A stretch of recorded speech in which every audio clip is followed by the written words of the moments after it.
Hello guys, welcome to DM education. આજના વિડીયોમાં આપણે સ્ટાન્ડર્ડ 11 ઇંગ્લિશ બુકનું ચેપ્ટર 3 તેમાંની એક poem woodman spare that tree cover કરવા જઈ રહ્યા છે. વુડમેન એટલે જે ઝાડ કાપે તે.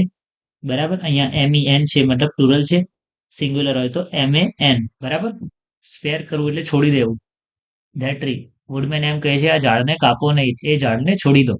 બરાબર, આપણે પોએમની શરૂઆત કરીએ તો તે પહેલા અહીં આપણે બ્રીફ સમરી જોઈએ કે પોએમમાં કહેવા શું માંગે છે. પોએમમાં જે પોએટ છે, કવિ છે, તે જે વુડમેન જે ઝાડ કાપવા વાળો છે તેને કહે છે કે આ ઝાડને ના કાપો. કેમ? કેમ કે એ ઝાડે મને પ્રોટેક્ટ કર્યું હતું જ્યારે હું યંગ હતો. બરાબર, આ ઝાડ મારા એન્સેસ્ટર દ્વારા પ્લાન્ટ કરવામાં આવ્યું હતું, ઉગાડવામાં આવ્યું હતું. બરાબર, આ ઝાડ જોડે મારા ફાધરની, મારી બહેનની અને મારી ચાઇલ્ડહુડની બહુ જ બધી મેમરી જોડાયેલી છે. એને એવું લાગે છે જો આ ઝાડને કટ કરીશું તો તેની ફેમિલીનો એક ભાગ કટ કરી રહ્યા છીએ. બરાબર, અને છેલ્લે પોએમ આપણને એમ બી શીખવાડે છે કે આપણે કુદરતનું મતલબ નેચરનું લવ અને રિસ્પેક્ટ કરવા જોઈએ, ટ્રીઝને પ્રોટેક્ટ કરવા જોઈએ. કેમ? તે આપણને શેલ્ટર આપે છે, તે આપણા જીવનનો એક મૂળભૂત અંગ છે. તો ચાલો આપણે પોએમની શરૂઆત કરીએ. વુડમેન સ્પેર ધ ટ્રી, કોણે લખી છે? જ્યોર્જ ઓ મોરિસ. બરાબર, ચાલો આપણે પોએમની શરૂઆત કરીએ. વુડમેન સ્પેર ધ ટ્રી, એ ઝાડ કાપવા વાળો છે તેને પોએટ શું કહે છે? આ ઝાડને કાપો નહીં, આ ઝાડને છોડી દો. સ્પેર કરવું એટલે છોડી દેવું. પાછળ ડી લગાઈ જશે તો વર્બની સેકન્ડ અને થર્ડ ફોર્મ બની જશે. Touch not a single bough. Bough એટલે જે ઝાડની મોટી શાખા હોય, મોટી શાખા, તેને શું કહેવાય? બાવ. ઝાડની એક શાખાને પણ ટચ ના કરો. પોએટ એમ કહે છે મારે ટ્રી કમ્પ્લીટલી અનહાર્મ જોઈએ છે, જેને કોઈ નુકસાન ના હોય. ઇન યુથ ઇટ શેલ્ટર્ડ મી, જ્યારે હું ચાઇલ્ડ હતો ત્યારે આ ટ્રીએ મને શેલ્ટર આપ્યું હતું. શેલ્ટર આપવું એટલે આશ્રય આપવો. આશ્રય આપવો.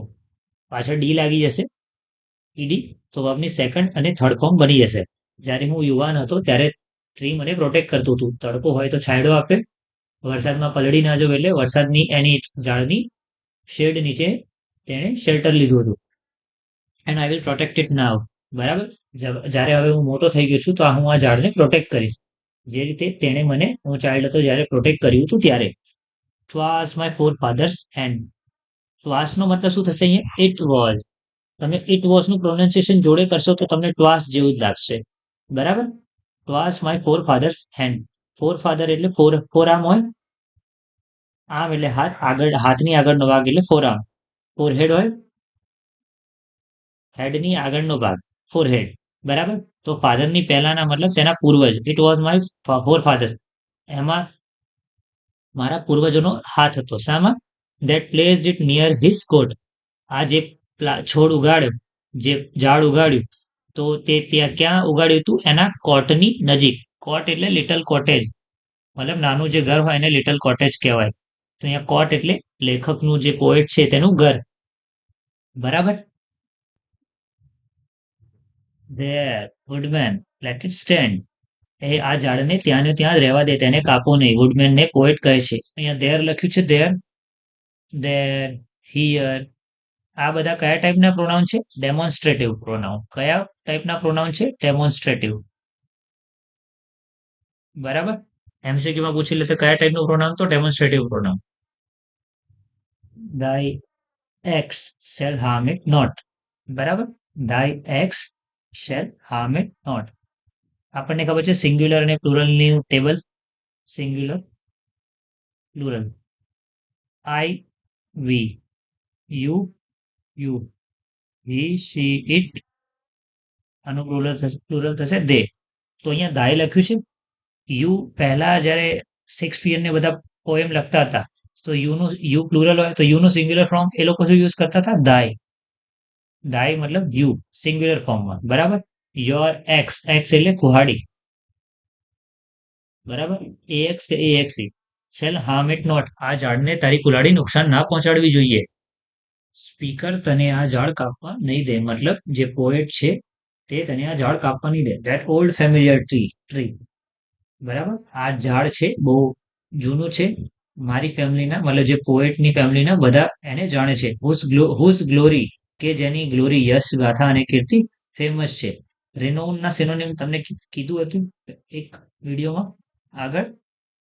પ્રોમિનન્ટ મતલબ ફેમસ, બરાબર. ઝાડની ગ્લોરી અને ગ્લોરી રિનોન છે મતલબ ફેમસ છે, બરાબર. Are spread over land and sea. અહીંયા OER નો મતલબ થાય ઓવર, બરાબર. Are spread over land and sea. જે લોકો દૂર દૂર રહી રહ્યા છે, ઓલ ઓવર ધ પ્લેસ, એ પણ આ ઝાડની શું કહેવાય ગ્લોરી વિશે જાણે છે. ગ્લોરી કેમ કે રિનોન છે, બહુ ફેમસ છે, બરાબર. મતલબ જે દૂર દૂર લોકો જે રહી રહ્યા છે બધી જગ્યાએ, તે પણ આ ઝાડને રિસ્પેક્ટ અને લવ કરશે. કેમ? કેમ કે તે એટલું રિનોન છે, ફેમસ છે.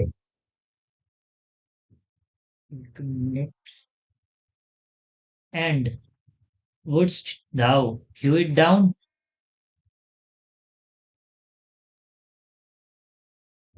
અહીંયા wouldst લખ્યું છે, WOULDST, મતલબ આનો મતલબ થાય would you. thou એટલે you, બરાબર. જે પ્રમાણે અહીંયા કીધું wouldst નો મતલબ થાય would you, thou નો મતલબ થાય you, એન્ડ અને wouldst you મતલબ would you hew it down, શું તમે આ ઝાડને કાપી નાખશો? hew down કરવું એટલે કટ કરવું, કાપી નાખવું. hew down કરવું એટલે કે કટ કરવું, કાપી નાખવું. સ્પીકર અહીંયા મતલબ પોએટ અહીંયા શોક થઈ ગયા છે કે શું તું આ ઝાડને કાપી દઈશ? hew કરવું એટલે ચોપ કરવું, કાપી નાખવું, બરાબર. ફેલ કરવું, ફેલ કરવું એટલે બી કાપવું થાય, બરાબર. હવે તમને અહીંયા એક ડાઉટ થશે કે ફેલ એટલે કાપવું કેમનું થાય? તમે તો ફેલ, જેમ કે ફોલ એટલે પડવું, ફેલ એનું સેકન્ડ ફોર્મ, એન્ડ ફોલન. તમને આ લાગતું હશે કે ફેલ એટલે પડી જવું, પણ FELL એટલે કાપવું, FELLED એટલે કાપવું, FELLED, આનો મતલબ થાય કાપવું, આનો મતલબ થાય નીચે પડી જવું, બરાબર. આ ફોલ નું સેકન્ડ ફોર્મ છે ફેલ, આ ફેલ નું સેકન્ડ ફોર્મ છે ફેલ્ડ. આનો મતલબ થાય કાપી નાખવું, બરાબર. હ્યુ એટલે કાપી નાખવું, ફેલ એટલે પણ કાપી નાખવું, બરાબર. ચાલો આગળ વધીએ. વુડમેન, બરાબર. ફોર બિયર ધાય સ્ટ્રોક, ધાય મતલબ યોર. ફોર બિયર કરવું એટલે કંટ્રોલ કરવું. ફોર બિયર નો મતલબ થાય કંટ્રોલ કરવું. તમે તમારા જે સ્ટ્રોક, જે ઝાડ કાપવા માટે આપણે શું કહેવાય, જે કુહાડીનો સ્વિંગ કરતા હોય, જે કુહાડીનો સ્વિંગ હોય એને કહેવાય સ્ટ્રોક. તો વુડમેનને પોએટ શું કહે છે? કંટ્રોલ કરો તમારા જે સ્ટ્રોક છે, જે ઝાડ કાપવા માટેના ઝટકા છે, તેમને કંટ્રોલ કરો. સ્ટ્રોક નો મતલબ શું થાય? જે એક્સ હોય, સ્વિંગ ઓફ ધી એક્સ, કુહાડીનું જે સ્વિંગ હોય એને સ્ટ્રોક કહેવાય છે. STROKE, swing of the axe. Forbear કરવું એટલે કંટ્રોલ કરવું. ફોર બિયર ની વર્ક ફોર્મ જોઈ લઈએ. ફોર બિયર એટલે કે કંટ્રોલ કરવું. સેકન્ડ ફોર્મ થાય ફોર બોર, સોરી અહીંયા ઈ નહીં આવે. ફોર બિયર એટલે કે કંટ્રોલ કરવું. સેકન્ડ ફોર્મ થશે ફોર બોર અને થર્ડ ફોર્મ થશે ફોર બોર. આ છે V1, આ છે V2, આ છે V3. Cut not its earth bound ties, બરાબર. મતલબ આ જે ઝાડના જે રૂટ, અર્થ બાઉન્ડ ટાઈસ મતલબ જે ઝાડનું મૂળ છે, રૂટ છે, તેને જમીનમાં જ રહેવા દો, તેને કાપો નહીં, બરાબર. ઓ સ્પેર ધેટ એજેડ ઓક, બરાબર. અહીંયા એજેડ એટલે કે ઓલ્ડ, અને જે ઓકનું ઝાડ છે તે, બરાબર. આ ઓલ્ડ જે ટ્રી છે, ઓક છે, તેને સ્પેર કરી દો, તેને છોડી દો. પોએટ એમ કહે છે આના અર્થ બાઉન્ડ ટાઈસ છે, મતલબ જે મૂળ છે તેને કાપો નહીં, ઝાડને કાપો નહીં, અને આ ઓકના ઝાડને તમે છોડી દો. હવે ઓક એક પ્રકારનું ઝાડ છે, તમે એનો ગૂગલ કરીને તમે એનો ઇમેજ જોઈ શકો છો કે ઓક એટલે કયા પ્રકારનું ઝાડ કહેવાય, બરાબર. Now towering to the sky, tower એટલે ઊંચા ઊંચા ટાવર હોય, મતલબ એ ઝાડની ઊંચાઈ એટલી છે કે આકાશ સુધી પહોંચી રહી છે, બરાબર. એવું લાગે છે, એવું પ્રતીત થાય છે. When but an idle boy, જ્યારે જ્યારે પોએટ એકદમ લિટલ બોય, આઇડલ બોય મતલબ જ્યારે નાના એવા છોકરા હતા ત્યારે, જ્યારે નાના એવા છોકરા હતા ત્યારે, એક મિનિટ, મતલબ જ્યારે પોએટ એકદમ આઇડલ બોય હતા, મતલબ લિટલ બોય હતા ત્યારે, આઈ સોટ ઇટ્સ ગ્રેટફુલ શેડ, જ્યારે પોએટ એકદમ આઇડલ મતલબ લિટલ બોય હતા ત્યારે તે શું કરતા હતા, એની જે શેડ એનો છાંયડો હતો તે એની છાયડામાં બેસી રહેતા હતા. સીક એની વર્ક ફોર્મ થાય શોર્ટ, થર્ડ ફોર્મ થાય શોર્ટ. જ્યારે લેખક પોએટ આઇડલ બોય હતા ત્યારે તે તેના છાંયડામાં છાંયડાનો સહારો લેતા હતા. બરાબર, મતલબ જે ઠંડો છાંયડો હોય ત્યારે ગરમીમાં બેસતા હતા, અને જે છાંયડો મળે તેનાથી તે હંમેશા થેન્કફુલ મતલબ આભારી રહેતા હતા. In all their gushing joy here too my sisters played. મતલબ ગશનો મતલબ શું થાય? ડેમ હોય, ડેમમાંથી પાણી અચાનક છોડે તો ગશ કરવા લાગે, ઓવરફ્લો કરવા લાગે. એની સેકન્ડ ફોર્મ થાય ગશ્ડ. થર્ડ ફોર્મ પણ સિમિલર છે. પાણી ડેમના દરવાજા ખોલે તો પાણી જે રોકેલું હોય એ ગશ મતલબ ઓવરફ્લો કરવા લાગે, બહાર નીકળવા લાગે.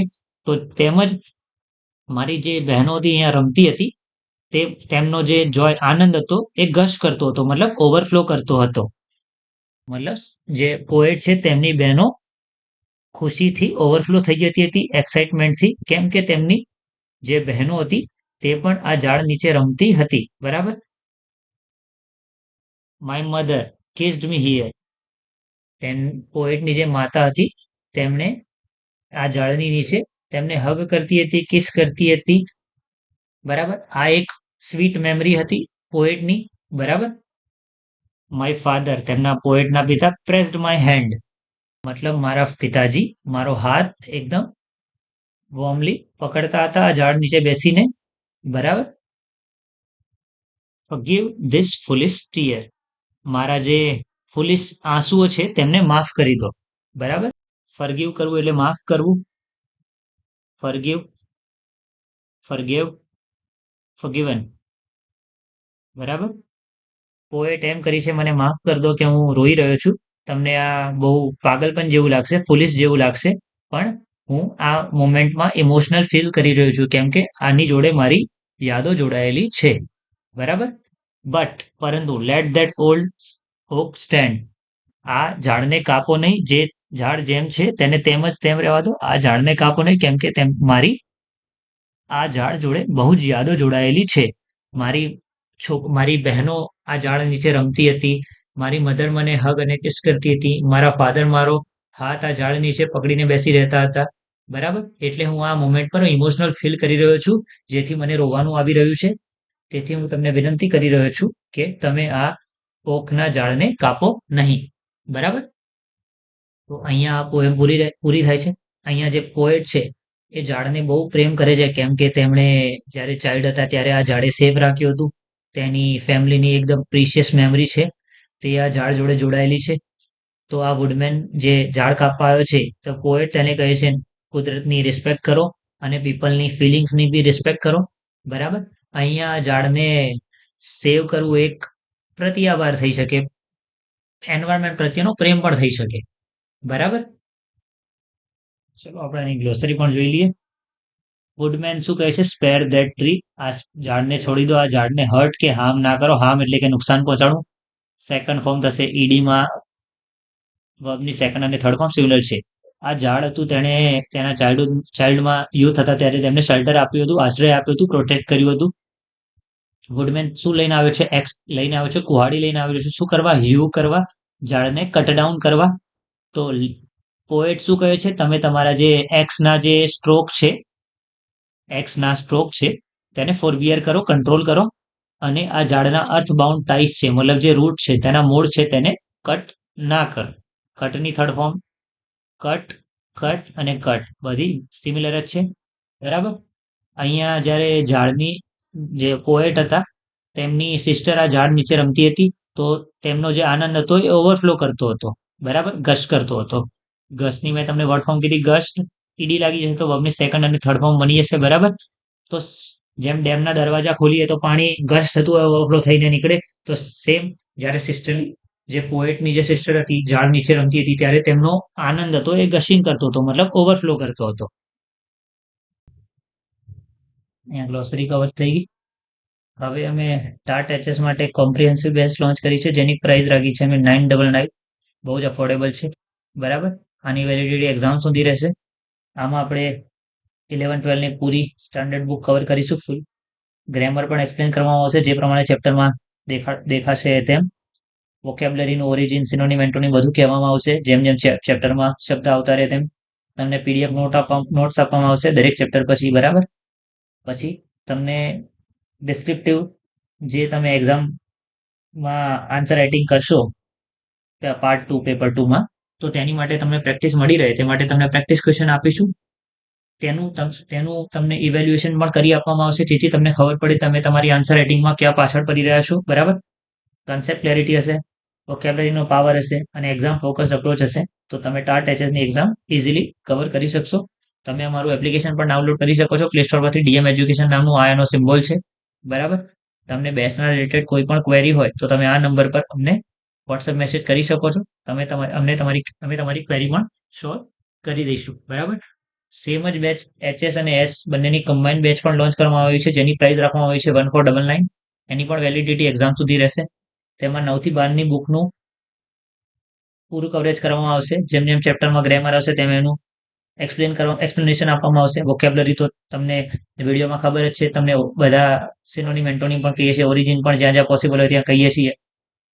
પીડીએફ નોટ્સ આપીશું, તમને પ્રેક્ટિસ ક્વેશ્ચન આપીશું અને તમારા પ્રેક્ટિસ ક્વેશ્ચનના આન્સરનું અમે ઇવેલ્યુએશન કરી આપીશું જેથી તમને ખબર પડે તમે ક્યાં ભૂલ કરી રહ્યા છો. કન્સેપ્ટની ક્લેરિટી હશે, વોકેબ્લરીનો પાવર હશે અને એક્ઝામ ફોકસ અપ્રોચ, તો તમે એક્ઝામ ઇઝીલી ક્રેક કરી શકશો. તમે અમારું એપ્લિકેશન પણ ડાઉનલોડ કરી શકો છો પ્લે સ્ટોરમાંથી. આ બેચ રિલેટેડ તમને કોઈ પણ ક્વેરી હોય તો તમે આ નંબર પર વોટ્સએપ મેસેજ કરી શકો છો, બરાબર. અમે તમારી ક્વેરી આ નંબર પર તમે મેસેજ કરશો તો અમે તમને સોલ્વ કરી આપીશું, બરાબર. Thank you guys, thank you for watching this video. અમારી યુટ્યુબ ચેનલને સબસ્ક્રાઇબ કરી દેજો. આ વિડીયોને લાઇક શેર પણ કરી દેજો. ચેનલમાં યુટ્યુબ અને ટેલિગ્રામ બંનેને સબસ્ક્રાઇબ કરી દેવાનું ભૂલતા નહીં, બરાબર. Thank you guys, thank you so much for watching this video. મળીએ આગલા વિડીયોમાં, નેક્સ્ટ વિડીયોમાં, બરાબર.